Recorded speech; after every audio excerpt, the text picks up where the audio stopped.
యేసు క్రీస్తు అతి శ్రేష్టమైన నామాన్ని బట్టి ఈ శుభవేళ ఈ శుభ కార్యక్రమానికి దేవుని సాన్నిధ్యం అనుభవించడానికి ప్రభువాని పిలవడానికి ఆయన సన్నిధిలో సిద్ధపరిచిన మీరులు పొందడానికి వచ్చిన దేవుని బిడ్డలైన మీ అందరికీ హృదయపూర్వకంగా ప్రేమపూర్వకంగా వందనాలు. నన్ను ఆహ్వానించిన దైవజనులకి వారి కుటుంబానికి వెంబడిస్తున్న సంఘానికి కూడా నేను వందనాలు తెలియజేస్తూ ఇప్పటి వరకు యవన సేవకులు బహుబలంగా దేవుని పరిచయలో సాగుతున్న వారికి కూడా వందనాలు తెలియజేస్తూ ఈ శుభవేళ మీతో ఉండడానికి ప్రభు నాకు కృప అనుగ్రహించారు. ఈ విధంగా మనమంతా కలిసి ఆయన పాదాలు పట్టడానికి అవకాశం కలిగినందుకు ఆరోగ్యం ఆయుష్ కృపించిన దేవునికి చేతులతో ఒకసారి గట్టిగా చెబుదాం, ఇంకొంచెం గట్టిగా. ప్రపంచంలో ఏ మూలకు వెళ్ళినా కేకలు వినపడుతుంది. సెమీ క్రిస్మస్ యేసు ప్రభు పుట్టాడు. ఈ సమాచారం ప్రతి చోట వినబడతా ఉంది. విచిత్రమైన అనుభవం ఏంటంటే చాలా మంది భక్తులు పుట్టారు, వ్యక్తులు పుట్టారు, వాళ్ళ యొక్క జన్మదినాలు జరిపించారు, తర్వాత కనుమరుగైపోయి. కానీ యేసు ప్రభు పుట్టి ఇప్పటికి 2024 సంవత్సరాలు అయినా ఆ జన్మదినం మరవటం కానీ దాన్ని తగ్గించడం కానీ కాక ప్రపంచంలో ఏ మూలకెళ్ళినా ఆయన జన్మదినాన్ని కొనియాడుతూ ఆయన రక్షకుడిగా అంగీకరిస్తూ ఆరాధన చేసే వారి సంఖ్య నానాటికి పెరుగుతూ వస్తుంది. మీరు ఎక్కడికైనా వెళ్ళండి, ఈ సీజన్లో ఈ రాత్రితో ముగిసింది కానీ ప్రతి పల్లెలో బజార్లో కూడా ఎక్కడో చూడ ఏదో సెమీ క్రిస్మస్ జరుగుతూనే ఉంది. ఎందుకని? కొంతమంది జన్మదినాలు మరుగైపోయాయి, కొంతమంది జన్మదినాలు కొంతకాలం చేశారు. కానీ నజరుడైన యేసు జన్మదినాన్ని ఎంత గొప్పగా, ఆర్భాటంగా, ఆనందంగా, ఆధ్యాత్మికంగా చేసుకోవడానికి గల కారణం ఏమిటి? ఒక క్షణం ఆగి ఆలోచిస్తే ఇది ఈయన జన్మ అందరిలాంటి జన్మ కాదు. ఈయన వచ్చిన పని గొప్పది, చేసిన మీరు ఇంకా గొప్పది. అందుకే ఆయన్ని జనం ఆరాధిస్తా ఉన్నారు. బైబిల్లో మీరు ఎదిగిన సత్యం చాలాసార్లు చదువుకున్న వాస్తవం ఏమిటంటే ఇది ప్రజలందరికీ చాలా తక్కువగా పూర్తి చేస్తారు. లేఖనాల్లో ఉన్నట్టుగా ప్రజలందరికీ ఇది ఏమిటి? కలుగబోతున్న సువర్తమానం. అయితే విచిత్రం, ఇవన్నీ మీరు చాలాసార్లు విన్నా ఈ రోజు ఒక చరిత్ర జ్ఞాపకం చేస్తాను. మత్తయి సువార్త 2వ అధ్యాయంలో యేసు పుట్టిన పిమ్మట తూర్పు దేశపు జ్ఞానులు అక్కడి నుండి బయలుదేరి చిన్నగా హేరోదు భవనానికి వచ్చారు. హేరోదు భవనానికి వచ్చాక హేరోదు భవనంలో వాళ్ళు ఒక మాట అడుగుతున్నారు, యూదుల రాజుగా పుట్టినవాడు ఎక్కడున్నాడు? తర్వాత ఆ మాట చెప్పిన తర్వాత ఎక్కడ పుట్టి ఉన్నాడు, మేమే పని మీద వచ్చాం, ఆయనను పూజింప వచ్చేది. క్రిస్మస్ అనగానే ఈ ఒక్క లైన్లోనే ఇమిడి ఉంది. మేము ఆయనను పూజిస్తాము, మేము ఆయనను ఆరాధించాలి, మేము ఆయనకు దండం పెట్టుకోవాలి, మా కానుకలు ఏమైనా ఉంటే ఆయనకే సమర్పించుకోవాలి, మేము ఆయనను పూజింప వచ్చేది. ఒక క్షణం ఈ మాట దగ్గర ఆగితే వీడు మహాజ్ఞానుడు కదా, ఆకాశ నక్షత్రాలను కనిపెట్టగలిగిన వారు, ఆకాశ నక్షత్ర కదలికలను కనిపెట్టగలిగిన వారు. వాళ్ళు వచ్చి అన్నమాట ఏమిటంటే యూదులకు ఒక రాజు పుట్టాడు, అది మేము ఆకాశ తారను బట్టి నిర్ణయించాం, మాకున్న పరిజ్ఞానాన్ని బట్టి పుట్టవలసిన ఒక వ్యక్తి పుట్టాడు, ఆయన యూదుల రాజు, మేము ఆయనను పూజించడానికి వచ్చాం అని హేరోదుతో చెబితే హేరోదు కలవరపడ్డాడు. ఇవన్నీ నేను చెప్పడం లేదు కానీ జ్ఞానుడు అన్నమాట చాలా ముచ్చటగా ఉంది.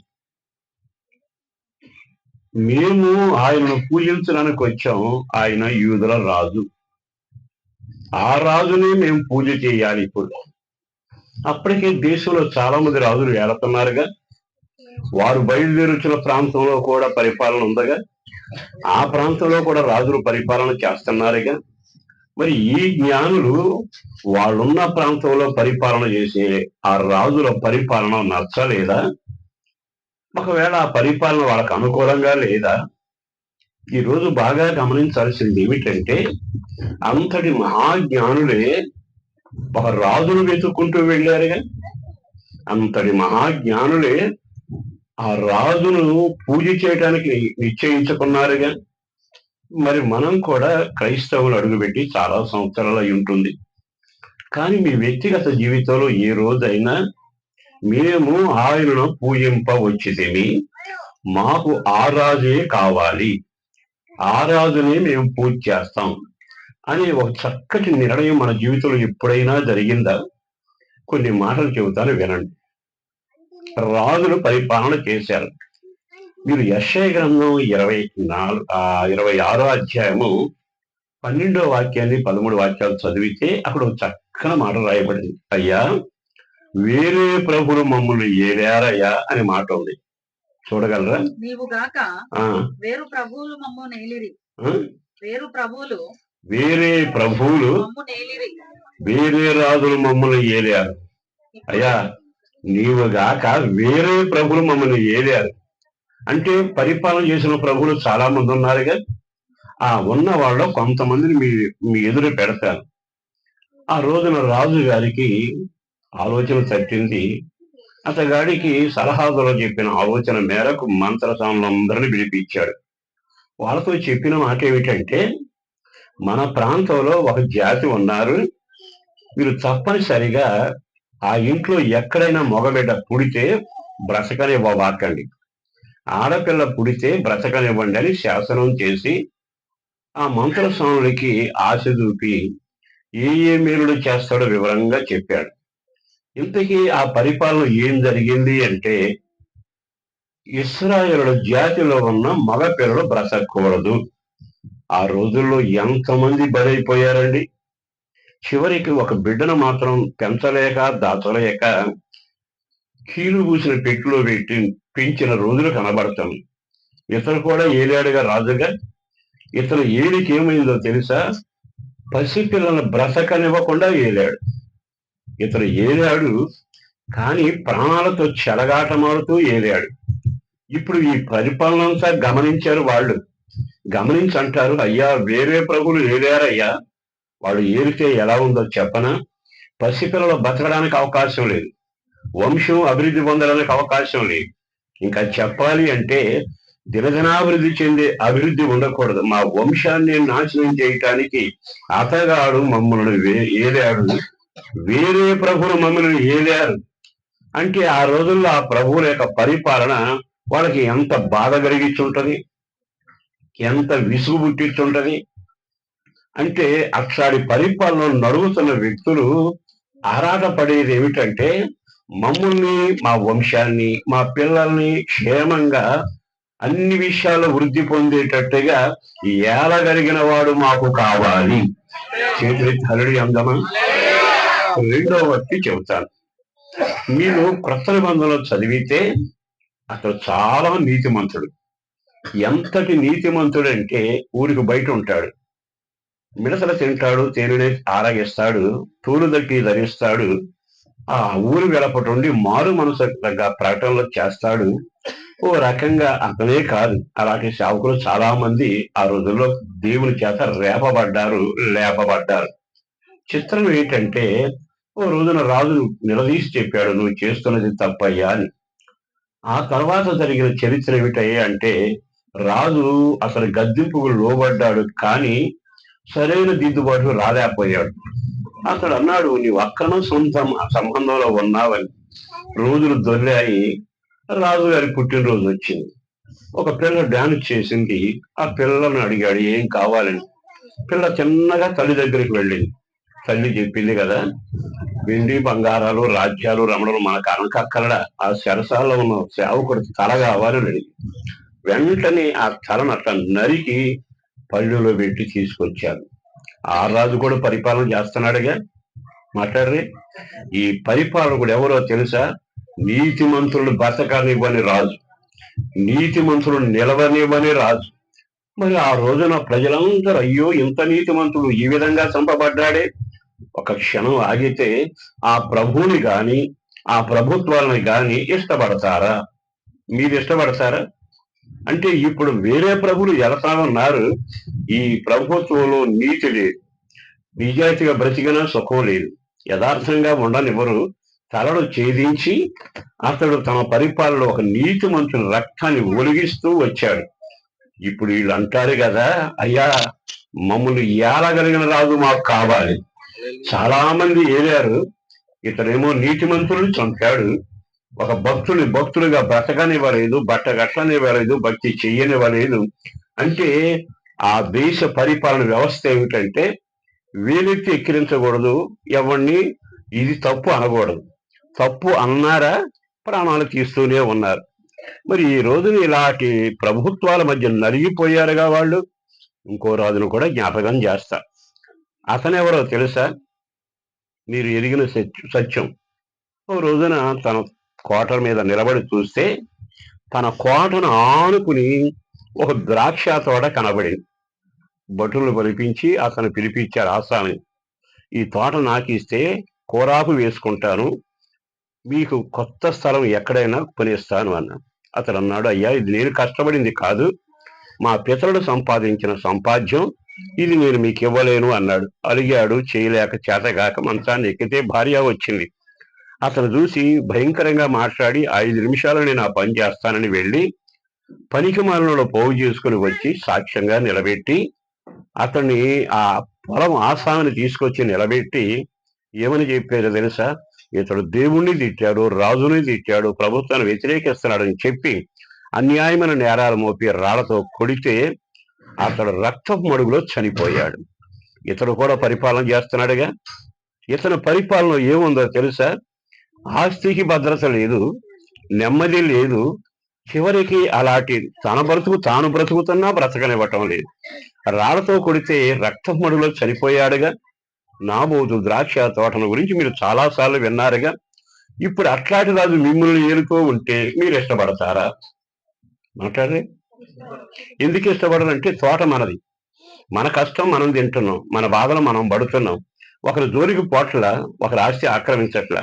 కానీ నువ్వు ఎంత నీతిగా యథార్థంగా నీ భక్తి నీవు చేసుకున్నా హర్షించలేని రాజులు ఏలితే తలలు తీయటమే కాక, రాళ్లతో కొట్టడమే కాక, పసిపిల్లల ప్రాణం తీయటమే కాక ఎన్ని దారుణాలు జరిగాయి.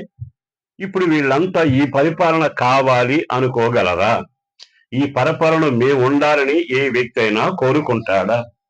మరి ఈ రోజు ఇట్లా కొంచెం ముందుకు వెళితే మీకు అతల్యాను గురించి బైబిల్లో తెలుసు. ఆమె ఎవరు? తన కొడుకు రాజ్యాన్ని ఎరతా ఉండగా ఆ రాజ్యాన్ని వెళ్ళేటప్పుడు అనుకోకుండా కొడుకు చచ్చిపోయాడు. అప్పుడు ఆ పెద్ద సంతానం ఆమె ఏమనాలంటే, నాకు 2వ కొడుకున్నాడు, 3వ కొడుకున్నాడు, మనవాళ్ళు ఉన్నారు కనుక ఎవరినో ఒక రాజు చేయాలని ఆలోచించాలి. ఆమె ఏం చేసింది? బైబిల్లో రాత్రికి రాత్రే బయలుదేరి తన కడుపును పుట్టిన వంశాన్ని మొత్తాన్ని రాజులందరూ ఆ రాత్రి చంపేసింది. తాను రాణి అయి ఏలింది. అంటే రాజవంశాన్ని నాశనం చేస్తూ జీవితంతో ఆటలాడి సహించలేదు. ఇంకొకరిని సహించడం గాని, ఇంకొకరిని ప్రేమించడం గాని, ఆ సింహాసనం రాకుండా అడ్డుపడి అంత పని చేసిందే, హత్యలు చేసి రాణి అయ్యిందిగా. అట్లాంటి పరిపాలన మీరు కోరుకుంటారా? మీరు ఒకసారి ఆలకించండి. ఇప్పుడు వీళ్ళు వచ్చి అంటారు, అయ్యా మా జ్ఞానం ఉంది, మేము తూర్పు దేశపు జ్ఞానులం. ఎందుకు వచ్చామో తెలుసా? యూదుల రాజు ఒక ఆయన పుట్టాడు, ఆయనను మేము పూజించడానికి వచ్చాం. మేము చేతులెత్తి దండం పెట్టాలంటే మాకొక రాజు కావాలి. రాజులు ఏలారు, రాజులు పరిపాలన చేశారు, తలలు తీసిన వాళ్ళు ఉన్నారు, రాళ్లతో కొట్టిన వాళ్ళు ఉన్నారు, పసిపిల్ల ప్రాణం తీసిన వారు ఉన్నారు. యేసు ప్రభు కాలం రాగాని మరొక రాజు మనకు కనబడతాడు. ఏ రోజు అతగాడు ఎంత సమర్థుడు అంటే మహా తెలివిగా యేసు ప్రభు ఆచూకి అందక 2 సంవత్సరాల పిల్లలందరినీ చంపేస్తూ వచ్చాడు. అతగాడు కూడా పరిపాలన చేశాడుగా. ఇట్లాంటి ప్రభుత్వాలు ఉంటే ఆ ప్రభుత్వాల కింద ప్రజలు ఉంటారా? అలాంటి ప్రభుత్వాన్ని ఎవరైనా కోరుకుంటారా? అందుకే జ్ఞానం కలిగిన వాళ్ళు అంటున్నారు కదా, ఇది పైచాచిక రాజ్యం, నీతి లేని పరిపాలన, తలదీస్తూ ప్రతీకారం తీర్చే సంఘటన. ఇక మీదట మాకు కావలసింది ఏమిటో తెలుసా? మా క్షేమాన్ని కోరుకొని మాకు సమాధానాన్ని పంచగలిగి మా ప్రాణాలు కాపాడగలిగి రెక్కల నీడలో దాచిపెట్టగలిగిన ఒక రాజు మాకు కావాలి. ఆయన పుట్టాడు, ఆయనను పూజలు చేయుటకు మేము బయలుదేరి వచ్చాము. దేవునికి మహిమ కలుగునగాక. ఈ రాత్రి మాటలు వింటున్న సహోదరి సహోదరులారా, నువ్వు ఎంతకాలం దేవుని సంధికి వచ్చావు, కానీ నిన్నెవరు ఎరుతున్నారు? నిన్ను ఏలే ప్రభు గొప్పవాడేనా? ఒక క్షణం ఆగి ఆలకిస్తే భూలోకము సంబంధమే కాదు, ఆధ్యాత్మికంగా ఇద్దరు వ్యక్తులు మనకు కనబడతారు. ఒక వ్యక్తి అపవాది. అపవాది మనుషులు ఏలతా ఉంటాడు. అతడు గాని మనల్ని ఏలితే ఉండే నష్టం ఏటో చెప్పనా? శాంతిగా ఉండనివాడు, ఐక్యతగా ఉండనివాడు, వండుకున్నది తిననివాడు, పడుకుంటే నిద్రపోనివాడు. పరిస్థితి ఏమిటో తెలుసా? చరిత్ర పుటల్లో ఈనపరాధాల చేత పరిపాలన చేసిన ఒక రాజు ఉన్నాడు. అట్లా సైతానుడు మన కుటుంబాల మీద పడి నరగొడుతూ మనల్ని సుఖపడనివ్వకుండా వేదన పరుస్తూ క్షణక్షణం ఇల్లు బాగానే ఉంటది కానీ ఇంట్లో నెమ్మది ఉండదు. పంట బాగానే ఉంటది కానీ చేతికి రాదు. సంపాదించినట్టే ఉంటాం, చిరిగిన సంచిలో వేసినట్టే ఉంటుంది. ఆరోగ్య పథ్యాలు పాటిస్తుంటాం, అనారోగ్యం పాలవుతూనే ఉంటాం. నీవు అనుకున్నది ఏమిటంటే అందరికీ జరిగింది నాకు జరిగిందని కాదు. నీవెవరి చేతి కింద ఉన్నావో తెలుసా? ఇంకా మనిషి పాపము చేతిలో ఉంటే సాతాను వాడిని ఏలుతూనే ఉంటాడు. ఆ ఇంట్లో నెమ్మది ఉండదు, ఆ ఇంట్లో ఐక్యత ఉండదు, ఆ ఇంట్లో సమాధానం ఉండదు. అలాంటి భయానకమైన పరిస్థితుల్లో అదిగో ఆకాశము నుండి ఒక కౌరు రానే వచ్చింది. భయపడకండి గొర్రెల కాపరులారా, మీకు ఒక శుభవర్తమానం చెబుతున్నాం. ఏమిటా శుభవర్తమానం? ఇక దావీదు పట్టణమందు మీకు రక్షకుడు పుట్టాడు. ఆయనే ప్రభు అయిన యేసు, ఆయన క్రీస్తు అభిషేక్తుడు. ఆ మొదటి మాటలు మనకు వినబడిన చక్కని మాట ఏమిటంటే, మనకు ప్రభు పుట్టాడు అంటే మనల్ని పరిపాలన చేసేవాడు వచ్చాడు. ఇంతకాలం సాతాను పెత్తనం కింద నలిగిపోయారుగా, విసిగిపోయారుగా. మీరు చూడండి, చాలా గుట్టుగా ఉంటాం, భక్తిగా ఉంటాం, కానీ మన వ్యక్తిగత జీవితంలో సాతాను మన ఏళ్లలో స్వైర విహారం చేయడంలా, మంచితనాన్ని నిలవనివ్వట్ల, ఆరోగ్యంతో ఉండనివ్వట్ల, ఇంట్లో ఐక్యతగా ఉండనివ్వట్ల. మనం అనుకునేది ఏంటంటే అందరికీ జరుగుతుంది, మనకు జరుగుతుంది. కానే కాదు. అంధకార రాజ్యంలో ఉన్న వాళ్ళ అవస్థలువి. కొలసీ పత్రిక 1వ అధ్యాయము 13వ వాక్యంలో చక్కని మాట రాయబడింది. కొలసీ సంఘానికి పౌలు రాసిన ఉత్తరములోని 1వ అధ్యాయంలోని 13వ వాక్యాన్ని జాగ్రత్తగా విందాం. మనలను అంధకార సంబంధమైన అధికారంలో నుండి విడుదల చేసి, అక్కడ మళ్ళీ చదవండమ్మా. ఆయన అంటే తండ్రి అయిన దేవుడు మనలను అంధకార సంబంధమైన అధికారములో నుండి, అంటే ఇప్పుడు వరకు మనుషులు ఏ రాజ్యంలో ఉన్నారు? అర్థమైందా మీకు? అంధకారం అంటే చీకటి. చీకటిలో ఉన్న వాడికి ఏం అర్థమవుతుంది? తాడో పామో తెలియదు. ఆ కుటుంబంలో ఎవరు వాయా వరసో తెలియదు. లంచం పుచ్చుకుంటే ఏమిటో, మనుషుల గురించి చెడ్డగా మాట్లాడితే తెలియదు. అంటే అంధకారంలో మనుషులు బ్రతుకుతున్నారు. ఈ అంధకారం ఓ రకంగా ఆదాము నుంచి మనకు సంక్రమించింది. అప్పటి నుండి ప్రజలు అంధకార రాజ్యంలో ఉంటే ఆడు ప్రజల మీద పడి అందరినీ అంధకార రాజ్యంలోనే ఏలతా ఉన్నాడు. అంటే ఇప్పుడు మనుషులంతా ఎక్కడున్నారు అంటే అంధకార రాజ్యంలో ఉన్నారు. అంధకార శక్తి పరిపాలన కింద ఉన్నారు. అపవాది పరిపాలన కింద ఉన్నారు. ఇంకా చెప్పాలంటే చీకటి రాజ్యంలో ఉన్నారు. ఈ చీకటి రాజ్యంలో మనుషులు నలిగిపోతూ వేదన పడుతూ ఉండగా ప్రజలందరికీ కలుగబో సంతోషకరమైన వర్తమానం అదేమిటో తెలుసా? మిమ్మల్ని ఏవే ప్రభువు పుట్టాడు, మిమ్మల్ని రక్షించే రక్షకుడు పుట్టాడు, అభిషేక్తుడు మీ కొరకు పుట్టాడు, ఆయన మిమ్మల్ని విమోచించబోతా ఉన్నాడు. ఈరోజు క్రిస్మస్ ఆరాధన అన్నా, యేసు జననని జ్ఞాపకం చేసుకుంటే బాలయేసుగా ఆయన లేడు. లాలిపాటల రోజులు అయిపోయాయి. ఇప్పుడు మనం ఎవరమో తెలుసా? రారాజైన కొదుమ సింహంగా రాబోతున్న యేసు కొరకు ఎదురు చూడవలసిన వాళ్ళం. ఆయన రాజ్యం కొరకు ఎదురు చూడవలసిన వాళ్ళం. ఈ శుభవేళ ఈ మాటలు వింటున్న దేవుని బిడ్డలని మీ అందరికీ మరొకసారి నమస్కరించి నేను చెప్పగలిగిన మాట, ఇంకా ఎంతకాలం అంధకార రాజ్యంలో ఉంటాం? ఇంకా సాతాను పెత్తనం కింద ఎందుకుంటాం? మీరు కావాలంటే చూడండి, ఎక్కడ చూసినా మోసమేగా. ఎక్కడ చూసిన దాగా భయంకరమైన పరిస్థితి. లోకం పోతుందండి అట్లా అనకండి. నువ్వు ఎవరి పరిపాలన కింద ఉన్నావు? ఈ రోజున సభలు ఎందుకు, ఈ కూడికలు ఎందుకు, ఆయన రాకెందుకు? ప్రపంచానికి ఈ చీకటి రాజ్యం మీద ఆయనే లోకానికి వెలుగై వచ్చాడు. ఇక మీదట మనం ఎప్పుడైతే యేసు క్రీస్తును నమ్మి ఆయన రక్తం ద్వారా కడగబడి బాప్తిసం పొందితే మనం ఆయన పరిపాలనలోకి మారతాం. ఆయన మనకు రాజు అవబోతావన్నాడు. ఆయన మనల్ని ఏలబోతావన్నాడు. ఆ కుటుంబానికి యేసే అధిపతిగా ఉండునుగాక. నీ కుటుంబానికి రారాజు ఉండునుగాక. మరి ఇంకా ఇన్ని వాక్యాలన్నా, ఇంతకాలం గుడికొచ్చినా, భజన చేసినా, కానుకలు ఇచ్చినా, దానాలు చేసినా, యాగాలు చేసినా నీ జీవితంలో పరిపాలన మానకపోతే, యేసుక్రీస్తు రక్తం ద్వారా కడిగి బాప్తిసం పొందకపోతే సంఘానికి సభ్యుడు గాని నీవు పరలోక ప్రభు పరిపాలన కింద లేని వ్యక్తివి. ఇక ఆ తర్వాత నీవు అందరిలో మంచివాడు అనిపించుకుంటావు, దిక్కుమాలు వాడుగా మిగిలిపోతావు. ఈ రోజైనా ఓ సేవకుడుగా బ్రతిమలాడుతున్నా మీలో ఇంకా ఎవరైనా యేసు రక్తం ద్వారా కడగబడకుండా పాపాలు కడుక్కుని బాప్తిసం పొంది దేవుని సంఘంలో చేర్చబడకపోతే అందరికి వచ్చిన దీవులు మీకు వస్తాయి, మీ మీద కూడా మంచు పడుతుంది. కానీ యేసు పరిపాలన మీ మీద ఉండదు. యేసు పరిపాలనలో మీరు ఉండరు. అప్పుడు జుట్టు బీక్కుంటా ఉంటే పిల్లలను చూసి ఆడవలసి వస్తుంది, సమస్యలు చూసి రోధించాల్సి వస్తుంది. ప్రభు నమ్మిన వాళ్ళకి బాధలు వస్తాయి, కానీ బాధల్లో ఆదరణ ఉంటది, బాధల్లో దేవుని సహాయం ఉంటది, ఆ బాధల్లో దేవుని హస్తం అదృశ్యహస్తం క్రియ చేస్తా ఉంటది. ఓ సేవకుడుగా నేను చెప్పగలిగిన మాట, అంధకార రాజ్యములో నుండి, ఇప్పుడు చదువుతారన్నమాట, ఆయన మనలను అంధకార సంబంధమైన విడుదల చేసి తాను ప్రేమించిన తన కుమారుని యొక్క రాజ్య నివాసులు. అక్కడ ఆగుదామండి. ఎక్కడి నుంచి ఎక్కడ ట్రాన్స్ఫర్ అవ్వాలి? ఇప్పుడు మనం అంధకార రాజ్యం అనే సాతాను రాజ్యములో నుంచి ఆయన ప్రేమ కుమారుని రాజ్యం ఉందట. యేసు రాజ్యం ప్రేమతో నింపబడిన రాజ్యం. ఆ రాజ్యములోనికి మనల్ని ప్రవేశపెట్టిన దేవునికి మహిమ కలుగునగాక. చేతులతో ఒక్కసారి హల్లెలూయా చెబుదామా? హల్లెలూయా. ఇప్పుడు నేను ఎక్కడున్నానో తెలుసా? ప్రజలందరూ కలగబోయే శుభవార్త నా దాకా వచ్చింది.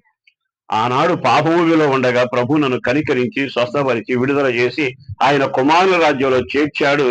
ఇప్పుడు తలదీసేవారి పరిపాలనలోను, నీతిమంతులు చంపే పరిపాలనను, దుష్ట పాలనను, సాతాను క్రియల పరిపాలనలో లేక యేసు క్రీస్తును బట్టి ఆయన రక్తం ద్వారా కడగబడి ఆయన ప్రేమ కుమారుని రాజ్యంలోనికి నేను అడుగు పెట్టాను. నన్ను ఏలుతున్నవాడు నా దేవుడే, నా కుటుంబాన్ని ఏలుతున్నవాడు నా దేవుడే, ఇక్కడ రక్షించబడిన వారిని అందరినీ ఏలుతున్నవాడు ఆయనే. ఆ పరిపాలన కింద మీరుందురుగాక, ఆ పరిపాలన మీరు అనుభవించుదురుగాక. ఆ పరిపాలనలో సమాధానం ఉంటుంది, నెమ్మది ఉంటుంది, ఐక్యత ఉంటుంది, కన్నీళ్ళు వచ్చిన తుడిచే వేలు ఉంటుంది, కృంగిపోయినా లేపే హస్తం ఉంటది, కొట్టుకుపోయినా పట్టుకునే కృప ఉంటది. ఆయన రాజ్యం, ఆయన కృప సర్వత్రా మిమ్మల్ని ఏలుతూ ఆ రాజ్యంలో మిమ్మల్ని మీ సంఘాన్ని స్థిరపరుచునుగాక. గట్టిగా ఆమేన్ అంటారా? ఆమేన్. అందుకని వీళ్ళు బయలుదేరి వచ్చారట. ఇప్పుడు వాళ్ళు ఏమంటారు తెలుసా? యూదుల రాజు మాకు కావాలి, మమ్మల్ని చాలా మంది ఏలేరు, కానీ ఈ రాజు మనల్ని ప్రేమ కలిగిన సామ్రాజ్యంలో తీసుకురాగలిగిన వాడు. మేము ఎందుకు వచ్చామో తెలుసా? ఆ రాజును పూజించడానికి వచ్చాం. క్రిస్మస్ అంటే అది. మరి ఈ రోజున మనం ఆ రాజును పూజ చేయటానికి బయలుదేరి ఆరాధికులుగా మారామా? ఆరాధికులుగా ఉండగలుగుతున్నామా? మరి ఇంకా ఎంతకాలం పాపరాజ్యంలో కొనసాగుతూనే ఉంటాం? కనుక ఆయన వచ్చిన ఘనమైన పని ఏమిటంటే నశించిపోతున్న నిన్ను రక్షించడానికి వచ్చాడు. పాపభూయిష్టంగా ఉండి పతనానికి వెళ్ళి నాశనానికి సమిధిగా మారుతూ ఉంటే అందులోంచి విడిపించడానికి ఆయన వచ్చాడు. ఆయన మన జీవితాన్ని ఏలే ప్రభు. అందుకే ప్రజలందరికీ కలగబో సంతోషకరమైన వార్త, ఆయన దావీదు పట్టణంలో మీ కొరకు పుట్టాడు, ఆయనే ప్రభు అయిన క్రీస్తు. అందరూ ఆమేన్ అనండి, గట్టిగా హల్లెలూయా అనండి. దేవుని పరిపాలన కింద మీరందరూ ఉందురుగాక. ఇంకొక మాట కూడా నేను చెబుతాను. మీరు మన లూకాసు వర్తమానములో చాలా జాగ్రత్తగా గమనిస్తే మొదటి అధ్యాయము 75-76 వాక్యాలలో చివరిలో ఒక లైన్ రాయబడింది. ఏమని రాయబడింది తెలుసా? మరియు మన పాదములను ఉందమ్మా. సమాధాన మార్గములోనికి నడిపించినట్లు. మళ్ళా చదవండి. మన పాదములను. ఎవరి గట్టిగా చెప్పాలి మీరంతా. మన పాదములను సమాధాన మార్గంలో నడిపించుటకు. అక్కడ ఆగుదామండి. మన పాదాలని ఎక్కడికి నడిపించాలంట? మాట్లాడగనా? ఇప్పుడు మీ పాదాలు సమాధానాలు లేవా? ఇక్కడ చూస్తారు, నా తెలుగు అర్థమవుతుందా? మన పాదాలు సమాధానం లేకపోతే సమాధానం నడిపించాలి. ఇక్కడ అంటాడు మా పాదములు మన పాదములు ఎక్కడికట? సమాధానములో మార్గములో నడిపించుటకును, చీకటిలోను మరణ ఛాయలోను కూర్చుండే వారికి వెలిగించుటకే. ఆగండి, ఇక్కడ రెండు గుంపులు వాళ్ళు కనపడుతున్నారు. కొంతమంది అంట చీకట్లో కూర్చున్నారట, కొంతమంది మరణ ఛాయలో, ఛాయ అంటే నీడ, మరణపు నీడలో ఉన్నారు. మనం అంతా తెలుగు కలవడం కదా, చదువుకున్నాం, రెండు చేతులు సంపాదిస్తున్నాం, విలువైన వస్త్రాలు ధరిస్తున్నాం, మాటి మాటికి విమానం ఎక్కుతున్నాం, దిగుతున్నాం. మనం చేసే ఘనకార్యాలు మామూలుగా లేదుగా. చిన్న పిల్లల్ని అడిగితే ప్రపంచం నా గుప్పిట్లో ఉంది సెల్ల మనకి ఇవ్వట్ల. ఇంత భయంకరమైన రోజుల్లో ఉంటున్నామే. మరి అట్లాంటప్పుడు ఈ మనుషుల గురించి బైబిల్ అంటుంది, వీళ్ళు చీకట్లో కూర్చున్నారు. వీళ్ళు ఎక్కడున్నారు తెలుసా? మరణ ఛాయలో ఉన్నారు. ఈ మాట జాగ్రత్తగా వినాలి. బైబిల్ ప్రబోధాలు చాలా సున్నితంగా ఉంటాయి, అవి చాలా అర్థవంతంగా ఉంటాయి. ఇప్పుడు మనిషి ఎక్కడున్నాడండి? చీకట్లో ఉన్నాడు. మిమ్మల్ని అడిగితే మీరేమంటారు? మేము ఎందుకు చీకట్లో ఉన్నామని. కానీ బైబిల్ ఆధారాలు ఉన్నాయిగా. ఎవరైనా చీకట్లో ఉన్నారు అంటే వాళ్ళు చీకట్లో జీవిస్తున్నారు అని బైబిల్ బోధిస్తూ, ఎవరు పాపం చేస్తారో ఇంకా పాపంలో జీవిస్తారో ఆ పాపంలో ఉన్న వారిని గురించి ఎఫెసీ పత్రిక 2 రాయబడింది ఏంటంటే, మీరు మీ అపరాధముల చేతను సచ్చిన వారై ఉండగా. తిమోతి పత్రుడు ఏమన్నాడు తెలుసా? ఇది వరకు మనము చీకటి సంబంధీకులం, ఇప్పుడు వెలుగు సంబంధీకులం. అంటే మనుషులు ఎక్కడున్నారు? ఇప్పుడు చీకటిలో ఉన్నారు. చీకటి అనే దానికి అర్థం ఏంటంటే పాపం. ఈ పోయే చీకటి, తెల్లారితే వచ్చి పోయే చీకటి కాదు, పాపపు చీకటి. ఇంకొక మాట కూడా చెబుతాను. చీకట్లో కూర్చుని పాపం చేస్తూనే ఉంటారు. పాపం చేస్తున్న తర్వాత వాళ్ళు అనుకునేది ఏమిటంటే, నేను రైట్లోనే ఉన్నాను, బాగానే ఉన్నాను, నేను ఒక్కనే తప్పు చేశాను అనుకుంటారు. చీకట్లో కూర్చుని కూర్చుని కూర్చుని నీకు తోచినట్టుగా అక్రమం, మోసం, దగ అన్నీ చేయొచ్చు. చీకటి కార్యాలు తెలుసు కదా. యోహాను పత్రికలు అంటాడు కదా, తన సహోదరుని ప్రేమించువాడు ఇంకను చీకటిలోనే ఉన్నాడు. చీకటి ఎక్కడుంది ఇప్పుడు? నీ సహోదరుని ప్రేమించలేకపోతే నువ్వు ఎక్కడున్నట్టు? గుళ్ళో పిల్లరుగా ఉంటావు, కానీ ఇంటికి వెళ్తే నువ్వు చీకట్లో ఉన్నావు. మరి ఒకసారి జాగ్రత్తగా గమనించి ఆలోచిస్తే, పాపాల్లో ఉన్నవాడు చీకట్లో ఉంటున్నాడు, సహోదరుని ప్రేమించలేనివాడు చీకట్లో ఉంటున్నాడు. ధర్మశాస్త్రం ప్రకారం సేవకులకు లోబడకుండా, యెషయా గ్రంథంలో ఉంది, ఆ సేవకుల మాటలు లోబడకుండా లెక్కలేనట్టుగా వ్యవహరించారట. వాళ్ళంటారు చీకట్లో ఉందని బైబిల్ బోధిస్తాం. ఇట్లా చాలా ఆధారాలు ఉన్నాయి. ఈ చీకట్లో ఉండి వ్యభిచారమే గాని, త్రాగుడే గాని, జోదమే గాని, ద్వేషమే గాని, పగే గాని, రకరకాల కార్యక్రమాలు ఎన్నైనా చేయండి. తర్వాత కూర్చున్నాక మనకు తెలుగులో సామెత ఉంది, అప్పుడప్పుడు పెద్దలు అంటుంటారు, నేను అంటలేదనుకోండి, వాడు కూర్చున్నాడు చెదబట్టిన లేగడంటారు. అంటే అంత దారుణంగా అక్కడే పడి ఉంటాడని. ఇప్పుడు బైబిల్ ఏముంటుందండి? చెదబట్టడం అని కాదు, కూర్చుని పాపంలో ఉన్నాక జరిగి మరణంలోకి వెళతాడు. పాపంలో వచ్చే జీతం మరణం.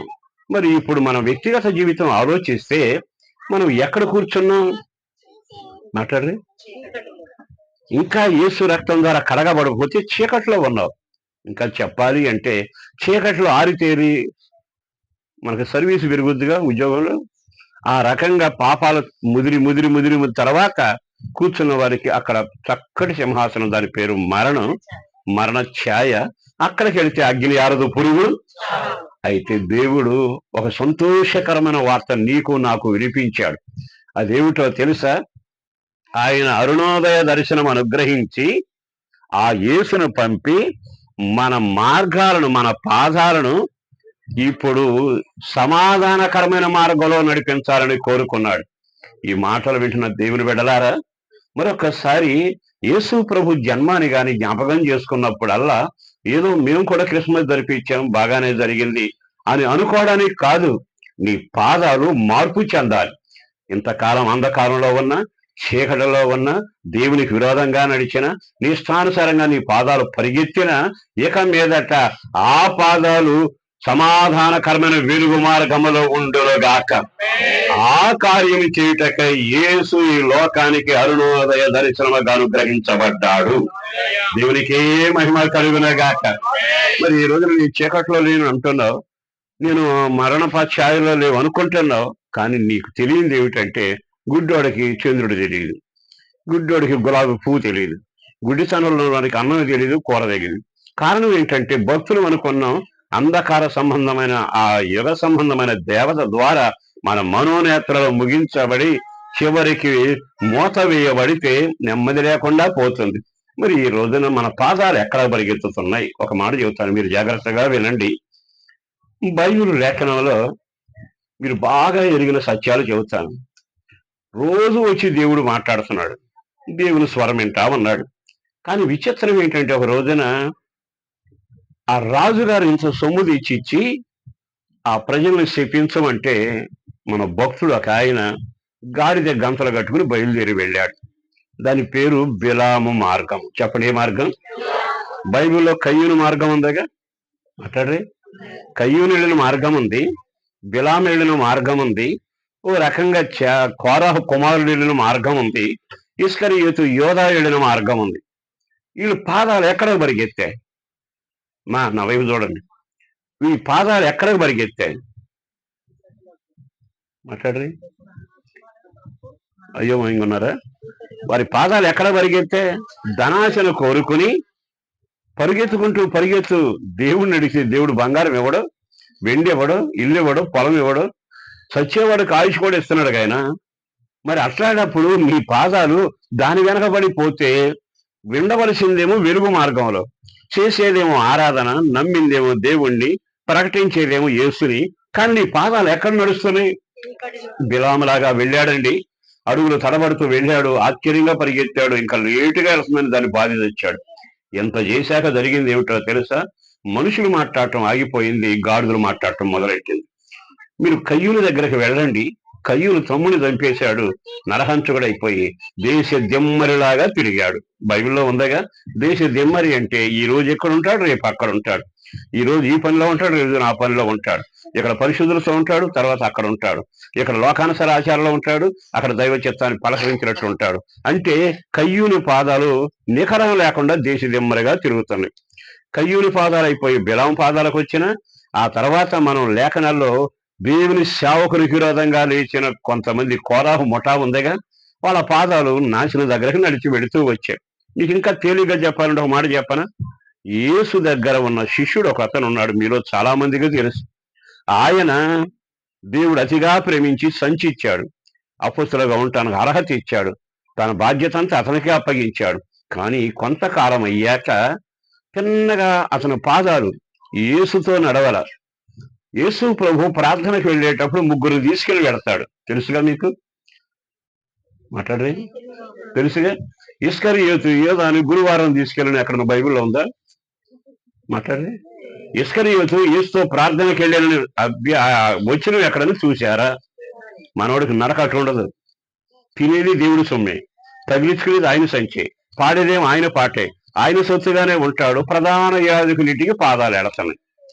అంటే నీ వ్యక్తిగత జీవితంలో నీ పాదాలు ఎటెడుతున్నాయి? నువ్వు ఆరాధన చేసే దేవుని వెంట, సేవకుని వెంట, సేవకుని ఉపదేశ క్రమం ప్రకారం నువ్వు నడవాలిగా.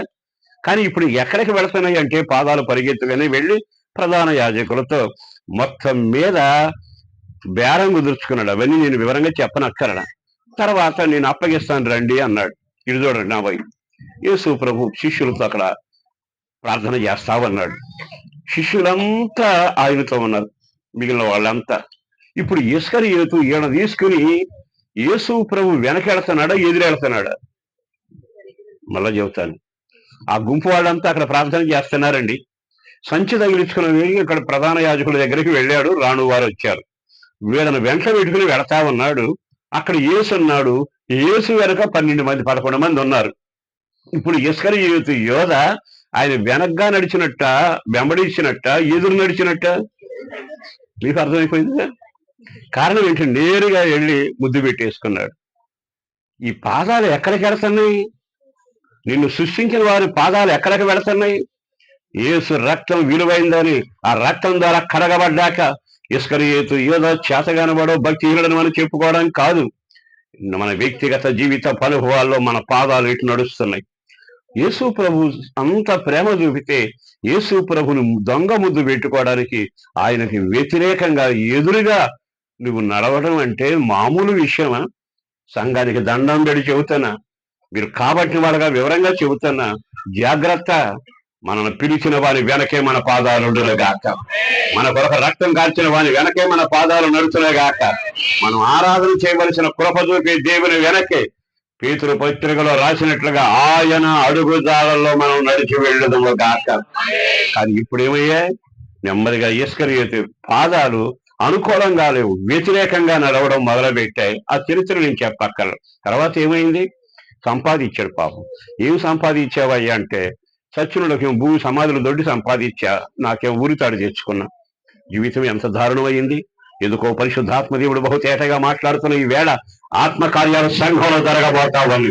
కాలయాపన కొరకు రాలేదు ఇక్కడ, ఆత్మకార్యాలు జరగబోతుంది. పరిశుద్ధాత్మ దేవుడు తాకబోతా ఉన్నాడు. ప్రతి వారి గుండెల్లో ఒక అద్భుతమైన మార్గాన్ని స్థిరపరచబోతున్నాడు. ఒక సేవకుడిగా బ్రతిమలాడుతున్నాను. మన పాదములు, ఇప్పుడు చెప్పండి, మన పాదములు ఏ మార్గంలోకి వెళ్ళాలి? సమాధాన మార్గంలోకి వెళ్ళాలి. అందుకు ఆయన పంపబడ్డాడు, అందుకు ఆయన వచ్చాడు. ప్రజలందరికీ కలగబో సంతోషకరమైన వర్తమానం. దావీదు పట్టణమందు శిశువు జన్మించాడు. మీరు కంగారు పడబాకండి. ఆయన లేఖనాల ప్రకారం మన పాదములను ఎక్కడ నడిపిస్తాడు? ఇప్పుడు సమాధానకరమైన మార్గంలో నడిపించడానికి ఆయన వచ్చాడు. ఇప్పుడు జ్ఞానులు వచ్చారు. అయ్యా హేరోదు మహారాజా, మేము ఆ రాజునే పూజ చేస్తాం, ఆ రాజు మాకు కావాలి, యూదుల రాజుగా పుట్టినవాడు కావాలి. ఆయన ఎవరో తెలుసా? రోగాలు బాగు చేసి సాయిపుడు కట్టిన టైపు కాదు. ఆయన మార్గాన్ని మార్చగలిగిన వాడు, మా పాదాలను సమాధానాలు నిలబెట్టగలిగిన వాడు, మా పాపభూషమైన జీవితాన్ని కడిగి అంధకార రాజ్యముల నుంచి పరిశుద్ధుల రాజ్యంలో మార్చగలిగిన వాడు. మేము ఆయనను పూజింపవచ్చితివి, మేము ఆయనను పూజింపవచ్చితివి. చెయ్యితో ఒకసారి గట్టిగా, ఓపికన్నంత గట్టిగా ఆమేన్. హల్లెలూయా. ఆకలేసినట్టుగా కేకలేండి, ఆకలేసినంత కేకలేండి, గట్టిగా గట్టిగా చెప్పండి హల్లెలూయా. దేవునికే మహిమ కలుగునగాక. ఉన్నంత కాలం ఈ నోరు మోగునే గాక, మోగబడకూడదు, మోగుతూనే ఉండాలి. ఆయనకి ఏమి ఇవ్వగలం? మనం ఏం ముట్ట చెప్పగలం? ఆయన రక్తం కడిగిందా? ప్రేమ కౌగిలించుకుందా? కృప హెచ్చించిందా? నిత్యత్వానికి జీవం ఇచ్చిందా? ఈ లోకంలో ఎవరు ఇవ్వలేనంత సరుకు ఆయన ఇస్తే ఆయన గురించి గొప్పగా చెప్పడానికి కంగారెందుకు? మళ్ళా చేతులైతే ఒక్కసారి గట్టిగా చెప్పండి హల్లెలూయా. ఈ శుభవేళ మన పాదములు. మీకు ఒక మాట చెప్పి కొంచెం ముందుకు వెళతా. 40వ కీర్తన 2వ వాక్యం చదువుదాం. కీర్తనాకారుడు రాసిన 40వ కీర్తన 2వ వాక్యం. నాశనకరమైన గుంటలో నుండి, జిగటగల దొంగ ఊబిలో నుండి, జిగటగలిగిన దొంగ ఊబిలో నుండి నన్ను పైకెత్తాను, నా పాదములు బండ మీద నిలిపి. అదేంటది? పైకెత్తానంటే ఊరుకోవాలి కానీ, నన్ను పైకెత్తానంటే వాక్యం అయిపోయిందిగా. కానీ రెండో పని చేశాడు. ఏం చేశాడు? మా పాదములు నన్ను తీసుకెళ్లి కూర్చోబెట్టాడు. అలా నా పాదములు తీసుకెళ్లి ఎక్కడ పెట్టాడు? బండ మీద నిలబెట్టాడు. అర్థమైందా? నువ్వు ఎక్కడున్నావు తెలుసా? నేను ఎక్కడున్నాను తెలుసా? రక్షణ లేనప్పుడు ఊబిలో ఉన్నావు. ఇటు అడుగుస్తారు. ఊబి అంటే తెలుసా? ఈ చిన్నపిల్లలకు తెలియదు. ఊబి అంటే ఏమిటి తెలుసా? బురద. ఆ బురద బాగా ఎక్కువ అయ్యాక సహజంగా బురదలో దిగిన వాడి కింద గట్టి నేల తగులుద్ది. ఆ గట్టి నేల మీద నిలబడి అప్పుడు కేకేస్తాడు, బురదగా ఉందని. ఆ అడుగు అనేది లేదనుకోండి, గట్టితనం లేదనుకోండి, ఇక మనిషి దిగిపోతాడు కానీ ఎంతకెళ్ళినా పైకి రాడు. కారణం ఏంటంటే గట్టి నేల లేదు. దాని పేరు ఊబి. అంటే మనిషి అందులో పడితే కొట్టుకు చావటమే కానీ పైకి వచ్చే పని ఉండదు. అర్థమైందా? అంటే అలాంటి బురద కింద కాలు మోపే ఆధారం దొరికింది, రాయి మొక్క ఉందనుకోండి, గట్టి నేల ఉందనుకోండి, నిలబడి అమ్మయ్యని ఊపిరి పీల్చుకుంటావు. అసలు ఊపిరి పీల్చుకునే పని లేదు, ఊపిరి ఇంకా దిగి ఇంకా దిగి ఇంకా దిగి ఇంకా దిగి అడుగు కనబడదు, కాలు మోపడానికి అవకాశం ఉండదు. నువ్వు అనుకుంటున్నావు నేను నెంబర్ 1 అని అనుకుంటున్నావు, కానీ ఊబిలో ఉన్నావు. భయంకరమైన శాపకరమైన ఊబిలో ఉన్నారు మనుషులు. వ్యభిచార ఊబిలో ఉన్నారు కొంతమంది, కామ వికార చేష్టల్లో అనే ఊబిలో ఉన్నారు, నాశన సహవాసంలో ఉన్నారు, లోక స్నేహం అనే ఊబిలో ఉన్నారు, దేవునికి విరోధమైన భయానకమైన శాపకరమైన నడతలో ఉన్నారు. దేవుడు ఇంకా ఇంకా ఇంకా ఇంకా ప్రేమించాడు గనక ఆయన ఏమంటున్నాడు తెలుసా? ఆయనను నన్ను ఎక్కడి నుంచి లేపాడు? జిగటగలిగిన దొంగ ఊబిలో నుంచి లేపి ఎక్కడ పెట్టాడు? ఇప్పుడు సమాధానకరమైన పాదాల కొరకు బండ మీద నిలబెట్టాడు. ఆ మధ్య ఒక ఆయన ఊబిలో చిక్కుపడ్డాడట. చిక్కుపడ్డాక దారిపోయాడు, అందరూ వచ్చి వేరే మనోడు పడ్డాడు కదా అని నీ చెయ్యి కాస్త బయటికి తీస్తామన్నాడు. వీడు ఒప్పుకోవట్లేదట. నేను బయటకు వస్తానని ఆడు జుట్టు ఆడే బీక్కుంటున్నాడంట. ఎంతసేపు పైకి వస్తాడు? మాట్లాడరే. మనం చేసేది దేవుడి మాటేను, సేవకుడు మాటేను, పరిశుద్ధాత్మ మాటేను, ఆయన హెచ్చరికేను, ఆయన చేసిన బోధేను. నా అంతా నేను బయట పడతాలే, నేను మహా గట్టివాడిని, నేను తీర్మానం చేశాను అంటాడు. కానీ నాకు తెలిసినంత వరకు ఇన్ని సంవత్సరాల అనుభవంలో తీర్మానాలు నిలబెట్టుకుని జుట్టు బీక్కున్నాడు ఒక్కడు పైకి రాల. కారణం ఏంటంటే అది ఊబి. ఆ ఊబిలోంచి బయటపడటానికి నువ్వు తీర్మానాలు చేసిన, ప్రమాణాలు చేసిన, కొత్త బైబిల్ మీద ఈ తారీఖు నుంచి అని తారీఖులు వేసిన అక్కడే ఉంటాయి, కానీ ఊబిలోంచి నువ్వు బయటికి రావు. నిన్ను ఊబిలోంచి బయటికి లాగగలిగిన వాడు ఒక ఆయన ఉన్నాడు. ఆయన హస్తం పరలోకం నుంచి నీ కొరకు చావబడింది. ఆయన దొంగ ఊబిలో నుంచి నిన్ను పైకి లేపి బండ మీద నీ పాదాలు స్థిరపరుచునుగాక. గట్టిగా ఆమేనని చెప్పండి. బండ అంటే ఇది చలనం లేదు, బండ అంటే స్థిరం. ఈ రోజున యేసు ప్రభు ఎవరో తెలుసా? ఊబిలో సాగిపోతున్న నీకు స్థిరమైన జీవితం ఇవ్వగలిగిన వాడు, ఆయన నీ పాదాలను స్థిరపరచగలిగిన వాడు. లేఖనాలు ఏం చెప్పాయి? ఈ బండ మీద నివాసం కట్టుకున్నవాడు ఈ పర్వతం మీద ఉన్నాడు, ఆ పర్వతం ఎన్నడూ కదిలించవాడు. ఆయన నీ కుడి పార్శ్వములో ఉన్నాడు, ఎవడు నిన్ను కదిలించలేడు. బండ మీద ఉన్నావా? యేసనే బండ మీద నువ్వు కాలు మోపావా? నీ పాదాలను స్థిరపరిచాడా? కృపచేత బలపరిచాడా? ఒక్క క్షణం ఆగి ఆలకిస్తే ఆ రాజులు, ఆ జ్ఞానులు అంటారు కదా, అయ్యా హేరోదు మహారాజా, మేము యూదుల రాజును చూడటానికి వచ్చాం, ఆయననే పూజ చేస్తాం. ఎవరాయన? కన్యక గర్భాన్ని పుట్టిన, విలువలేని ఆ యొక్క బెత్లెహేములో పుట్టిన ఆయన మా పాదాలను స్థిరపరచగలిగిన వాడు, ఆయన మా పాదాలను సమాధాన మార్గంలో నిలబెట్టగలిగిన వాడు. ఆయన ఎవరో తెలుసా? మా జీవితంలో తరతరాలను శాపాన్ని కొట్టివేయగలిగిన వాడు, ప్రభువుగా మమ్మల్ని ఏలగలిగిన వాడు. మా కుటుంబాలు ఆయన పరిపాలనలో ఉండాలి. విండుంది, మీకన్నా తెలివి ఉంది, చెప్పాలంటే ఆకాశ సంబంధం పరిశీలన చేసే పరిజ్ఞానం ఉంది. మాకు రాజులు ఉన్నారు, మాకు డబ్బులు ఉన్నాయి, ఒంట్ల మీద ప్రయాణం చేసి ఆయనకి మూటగట్టి సరుకు తెచ్చాం. కానీ మా పాదాలు స్థిరంగా నిలబెట్టేవాడు కనపడరా? సమాధానం నడిపించేవాడు మాకు దొరకరా? మాకు ప్రభువుగా ఏలుండి మా పిల్లల్ని మమ్మల్ని ఏలేవాడు ఇంకా కనబడరా? అందుకు మేము వెతుకుతున్నాం. ఇప్పుడు బయలుదేరి వచ్చాం. ఎక్కడికో తెలుసా? అదిగో యూదుల రాజు ఎక్కడున్నాడు, అక్కడికి వెళతాము. ఆయనే మా ప్రభువు. అందరూ ఆమేనండి. ఆయనే మన పాదాలు స్థిరపరిచేవాడు. ఆయనే చీకటి నుంచి ప్రేమ కుమారుని రాజ్యంలోనికి నడిపించగలిగిన వాడు. ఆయన పేరు నజరేయుడైన యేసు. దేవునికి మహిమ కలుగునుగాక. ఈరోజు ఈ మాటలు విన్నాకైనా మనం బండ మీద నిలబడ్డామా? నువ్వు ఎప్పుడైతే యేసుని బండ దగ్గరకు వస్తావు, ఆయన తన రక్తం ద్వారా కడుగుతాడు, నిన్ను బండ మీద స్థిరపరుస్తాడు. తర్వాత ఏముంది తెలుసా? ఎంత కదిలింపు వచ్చినా నీ జీవితంలో ఎవ్వడు నిన్ను కదిలించలేడు. ఆయన కదలనివ్వకుండా స్థిరపరిచేవాడు. అందుకేగా మన పాదాలను స్థిరపరుస్తున్నాడు, మన నడకను స్థిరపరుస్తున్నాడు, మన జీవనాన్ని స్థిరపరుస్తున్నాడు, మన భవిష్యత్తును స్థిరపరుస్తున్నాడు. ఆయన మనను స్థిరపరిచే దేవుడు. బండ మీద నువ్వు ఉన్నంత కాలం, సంఘంలో ఉన్నంత కాలం, సహవాసంలో ఉన్నంత కాలం, నిన్ను మేపుతున్న కాపరి మేత తింటున్న నీవు ఆ కాపరి వెనక నడిచినంత కాలం దుష్టుడు నిన్ను కదిలించలేడు. పరిశుద్ధుల సహవాసంలో కూడి ఉన్న వాడు ఒక్కడు కూడా పొరపాట్లు కూడా కదిలించడానికి వాడి వల్ల కాదు. సంఘంలో కొంతమంది కదిలిపోతారు తెలుసా, ఈ చూస్తారు కదిలిపోతారు. కారణం ఏంటంటే అందరు కింద కూర్చుంటారు, మనోడు కిటికీలో కూర్చుంటాడు. ఒక ఆయన ఉన్నాడుగా కిటికీలో కూర్చుని ఆయనకి ఎంతసేపు పాస్ గారు మీ ప్రసంగం నాకు అంతా తెలుసు, అన్ని రిఫరెన్స్ కనపడుతున్నాయి, బయట ఛాయిస్ కూడా కనపడుతుంది, బయట అది కనపడుతుంది, ఇటు కనపడుతుంది, రెండు దృష్టిలు ఉంటాయి వాళ్ళకి. అంటే అన్నిటికీ పాస్ గారు చెప్పేదంతా నాకు తెలుసు, అసలు ఆ మ్యాటర్ అంతా నాకు తెలుసు, అంతా తెలుసు. కాకపోతే ఏంటంటే అందరిలాగా పరిశుద్ధాత్మ ఉన్న గదిలో, మేము కూడి ఉన్న గదిలో అనేక దీపాలు ఉండేను. ఉందా బైబిల్లో? మరి అన్ని దీపాలు ఉంటే ఏ దీపం ఆరిపోవడానికి కారణం ఏంటి? తగ్గింపు లేదు, సరిపెట్టుకోవడం లేదు, వెంబడించడం లేదు, అణిగి ఉండటం లేదు, దేవుని పాదాల దగ్గర కూర్చోవడం చేతగాక.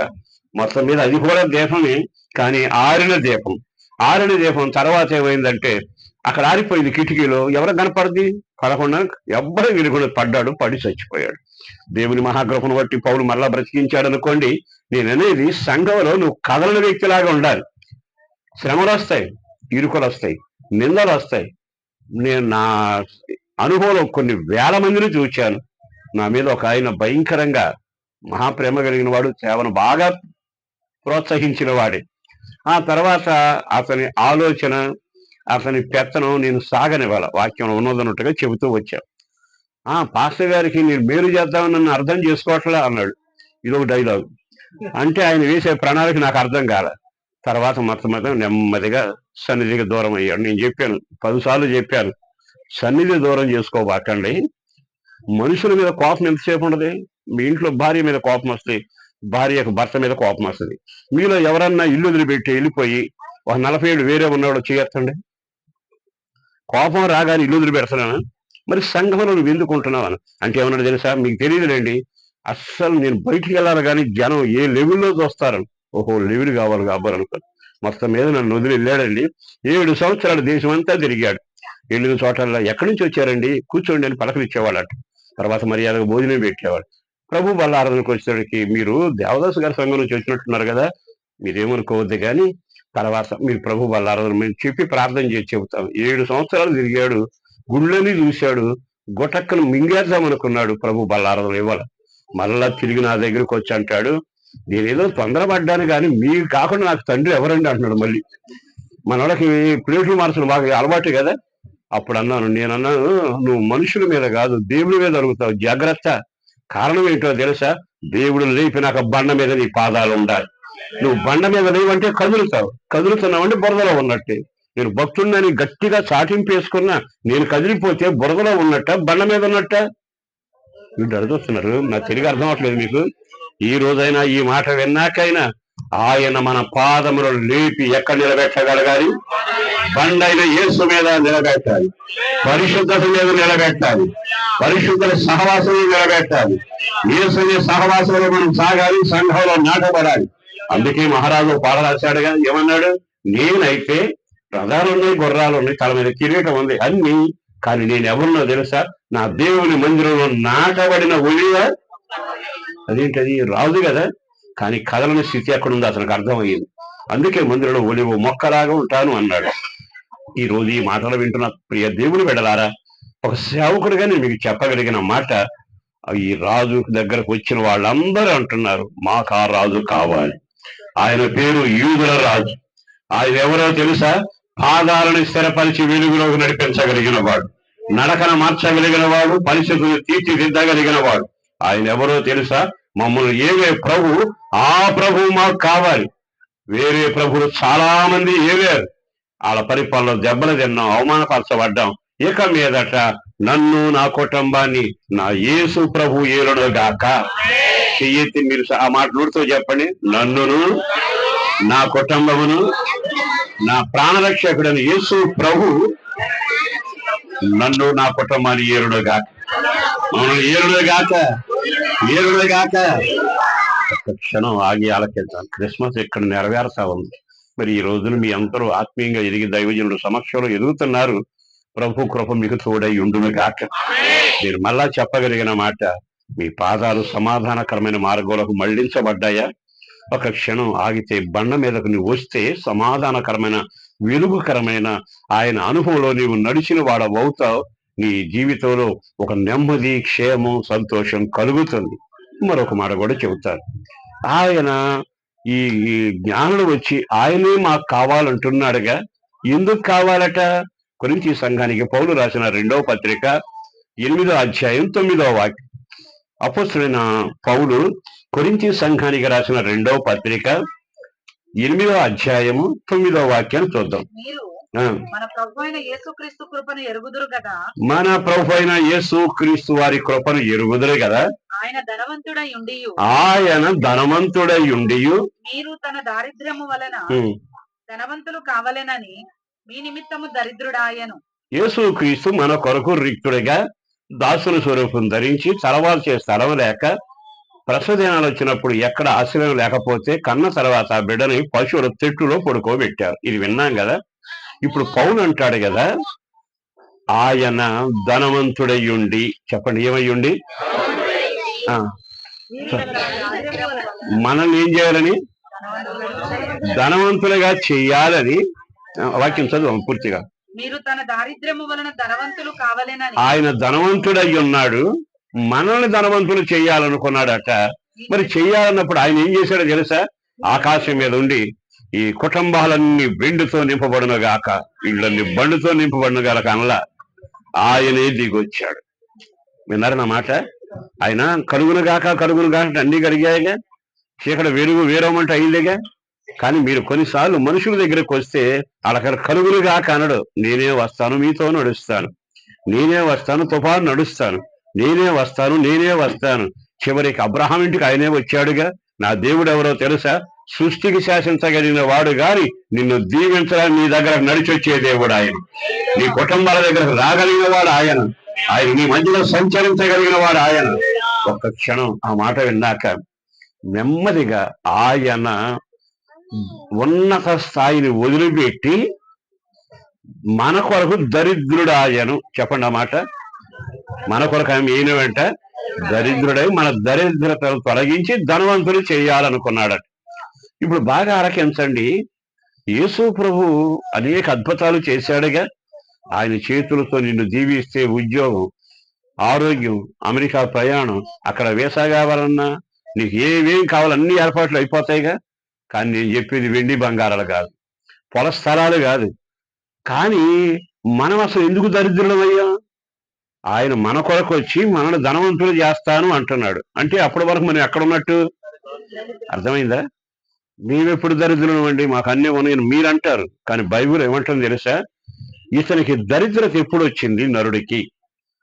మొట్టమొదటిగా దేవుడట నరుని చేశాడట. నరుని చేశాక అతనికి మహిమను వస్త్రాలుగా ధరింపజేశాడు. తర్వాత ఏం చేశాడో తెలుసా? అతడు పండిన ఫలాలు తినేందుకు చేతికి అందించాడు. మరో విశేషం ఏంటో తెలుసా? 4 పక్కల పారుతున్న నీళ్లున్నాయిగా, ఆ నీళ్లను తాగడానికి అవకాశం ఇచ్చాడు. అన్నిటికంటే గొప్ప భాగ్యం, ఆ సృష్టికర్త వీళ్ళతో నడవటం మొదలుపెట్టి సహవాసాన్ని ఇచ్చాడు. నా వైపు బాగా విని చూసి అర్థం చేసుకోనండి. ఏదైనా తోటలో నరుడు మహిమను ధరించాడు, 4 పక్కల పారుతున్న నీళ్లు తాగాడు, చేతికి అందిన ఫలాలు తిన్నాడు, అన్నిటికంటే దేవుని పోలికగా చేయబడ్డాడు, అన్నిటికంటే ఆయన వచ్చి వీళ్ళతో సహవాసం చేశాడు. ఇదంతా ఉంటే దాని పేరు ఐశ్వర్యం. ఇదంతా ఉంటే వాళ్ళు ధనవంతులు. మాట అర్థమైంది? ఇప్పుడు ధనవంతులు ఎవరు? మహిమ కలిగి ఉంటే. ధనవంతులు ఎవరు? దేవుని సహవాసం కలిగి ఉంటే. ధనవంతులు ఎవరు?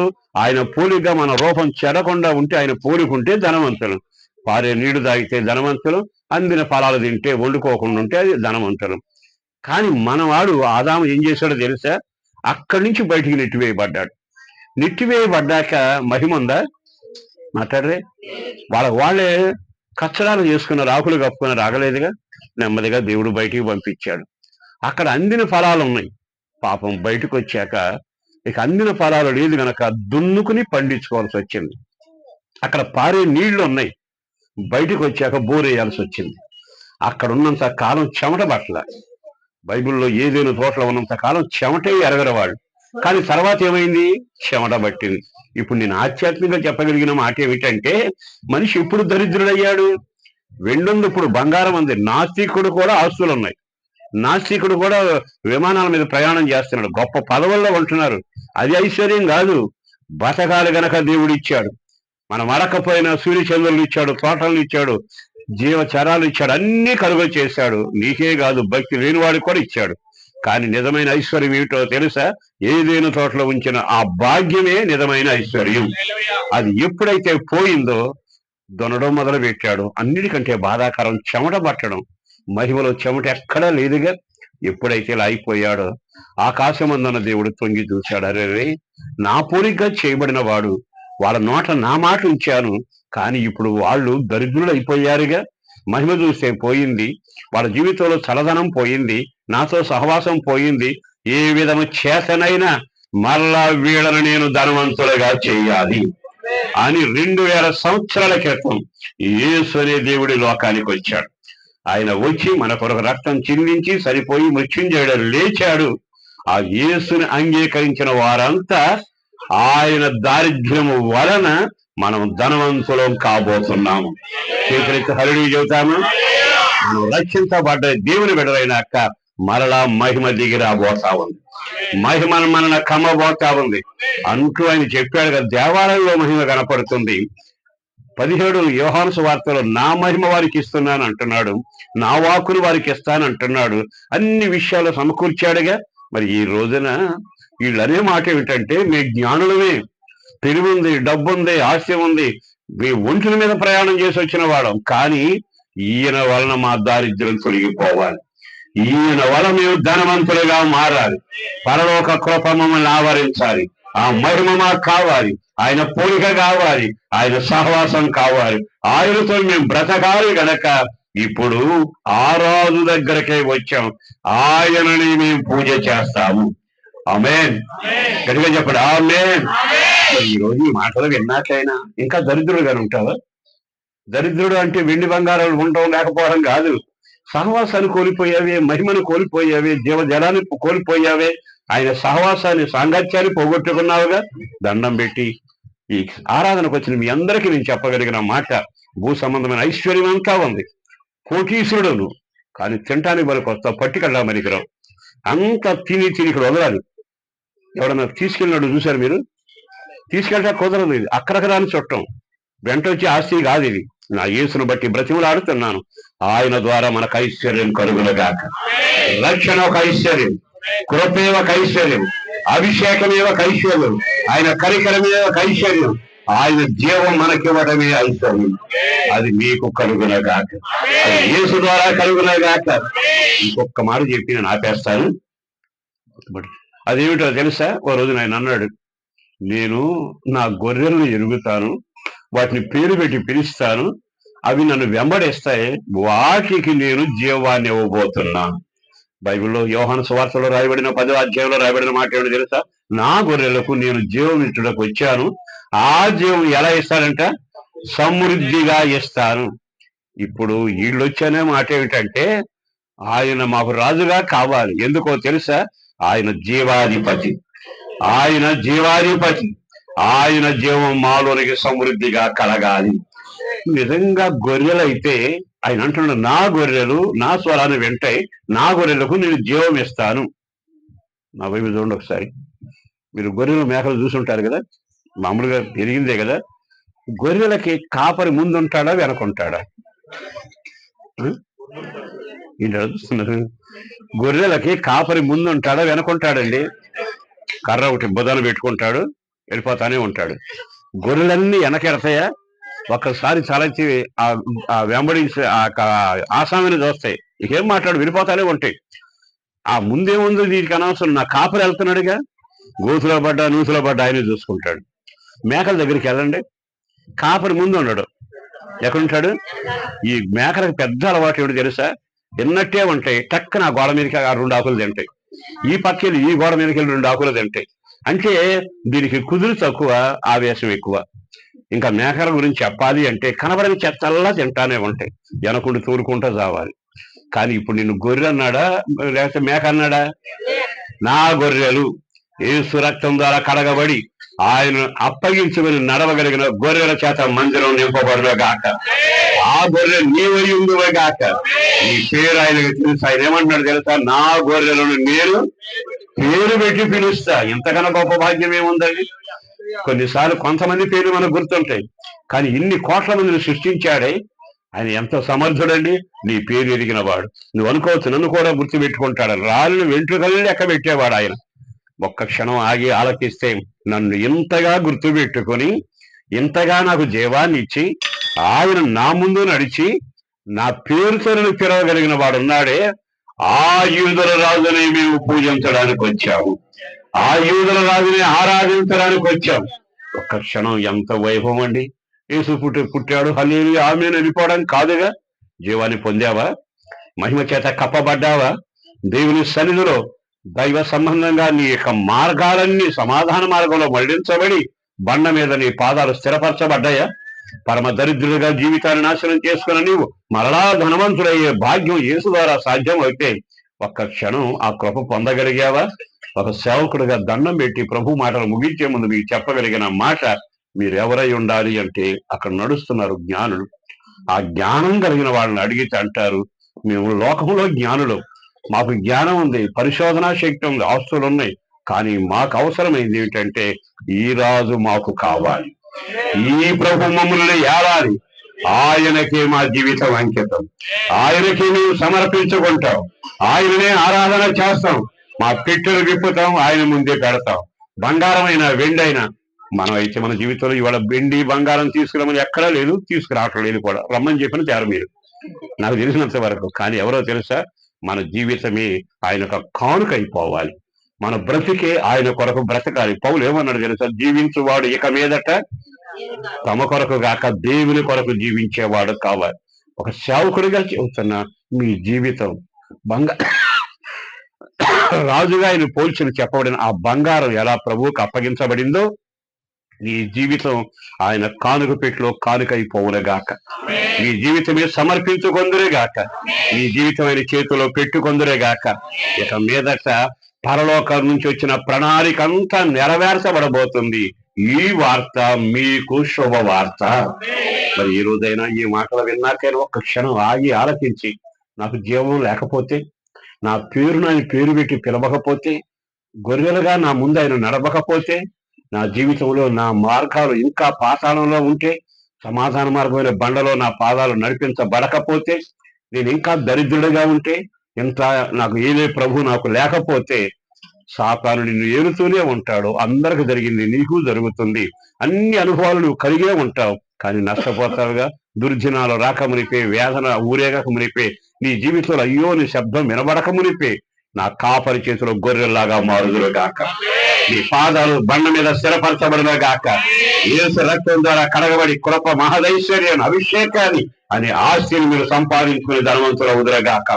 అన్నిటికంటే సదాకాలం ఆ ప్రభు మిమ్మల్ని ఏలునగాక. జ్ఞానులు మోకరించి అంటున్నారు, మేము సమర్పించుకుంటున్నాం. అందరూ చెప్పండి, మేమేం చేస్తున్నాం? ఈ మీటింగ్ అయ్యాక నీ జీవితాన్ని ప్రభు సమర్పించు, నీ సమయాన్ని ప్రభు సమర్పించు, నీ బ్రతుకులు ఆయన సమర్పించు. నేనున్నంత కాలం నా దేవుణ్ణి ఆరాధన చేస్తాను, ఆ జ్ఞానులు వెళ్ళిన మార్గంలో వెళతాను. అన్నిటికంటే నా వ్యక్తిగత జీవితంలో నేనే ఆయనకు కానుకైపోతాను, నేనే ఆయన సన్నిధిలో సమర్పించుకుంటాను. చెప్పగలవా? తీర్మానం చేయగలవా? ఎందుకు? క్రిస్మస్ సందేశం నీకు శుభ సందేశం, ప్రజలందరికీ కలిగే సందేశం. ఇది నీకును దీవెనకరమైన సందేశం. ఈ మాటలు విన్నాకైనా నేను కానుకై నా దేవుని కొరకు ఆ యూదుల రాజును వెతుక్కుంటూ వచ్చిన జ్ఞానులు వెనక వెళతాను. ఆయనే నాకు కావాలి, ఆయనని నేను పూజిస్తాను అని మీరు అనగలిగితే కళ్ళు మూయండి. చిన్న ప్రార్థన చేసుకుందాం. ఎవరికి వాళ్ళు ఒక్క క్షణం కళ్ళు మూసారా? మీరు ఏమనుకోకపోతే అలవాటు ఉన్నా లేకపోతే కుడి చేయి పైకెత్తండి, లేదా రెండు చేతులు పైకెత్తండి. సిగ్గుపడకుండా దేవుడి దగ్గర, ప్రభువా ఈ వర్తమానం విన్నానయ్యా, నన్ను ధనవంతుడిగా మార్చవా అయ్యా. నా జీవితంలో నీ సన్నిధిలో నా పాదాలు స్థిరపరచబడాలి, వెలుగులో ఉండాలయ్యా, బండ మీద నా పాదాలు ఉండగలగాలయ్యా. అయ్యా కనికరించవా? నా పేరు నువ్వు గుర్తుపెట్టుకుని నన్ను పిలవగలిగేంత గొర్రెలాగా నేను మారాలయ్యా. నా ముందు నీవు నడవాలయ్యా. నీ జీవనాలు సమృద్ధిగా కలగాలయ్యా. అడగండి, ప్రభుని అడగండి. ఒక చిన్న ప్రార్థన చేయబోతున్నాం. ఎవరికి వాళ్ళు నోరు తెరవండి. ఎవరు వాళ్ళు నోరు తెరిచి చిన్న ప్రార్థన చేసుకోండి. ప్రభువా, ఈ రోజు నా కొరకు ఒక శుభవార్త వినబడి చేశావు. నిశ్చయముగా ఆ రాజే మమ్మల్ని ఏలాడి, ఆ ప్రభువే నా కుటుంబాన్ని ఏలాలి. ఆయన పరిపాలన కిందే నేను ఉండగలగాలి. కృపతోపవా వెండక్కల్లా బంగారం అక్కల గుండె వగిలితే చాలు, పాపం మానుకుంటే చాలు, ఈశ్వరి కేక వేస్తే చాలు, ఆయన వైపు తిరిగి నిన్ను నీవే సమర్పించుకొని దోషినైనా నన్ను క్షమించు ప్రభువా. ఇక నుండి ఈ రోజు నుంచి నా ఇంటికి, నా జీవితానికి నీవు ప్రభు అయి ఉండాలి. నీవే ఏలేవాడిగా ఉండాలి. ఆ కృప చూపయ్యా. అందరూ నోరు తెరవండి.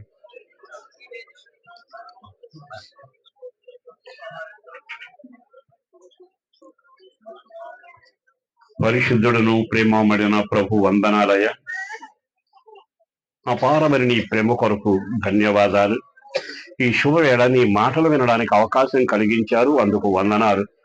పేరు పేరున బిడ్డలను దీవించండి. ఆశగా ఆసక్తిగా నీ సన్నిధిలో కూడి వచ్చిన వారిని దీవించండి.